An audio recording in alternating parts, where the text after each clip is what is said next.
ரொம்ப உற்சாகமா கள்ள கட்டு தடி செல்லமே.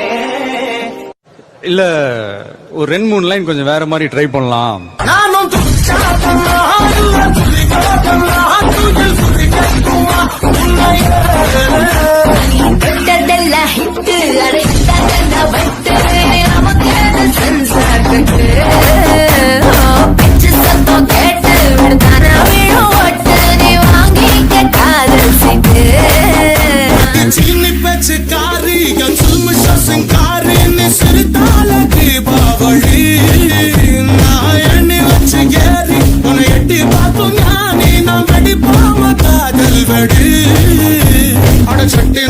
சிக்கன் பொண்ண ருசி பார்க்கவா சேர்த்து வச்ச ஆசை எல்லாம் தீர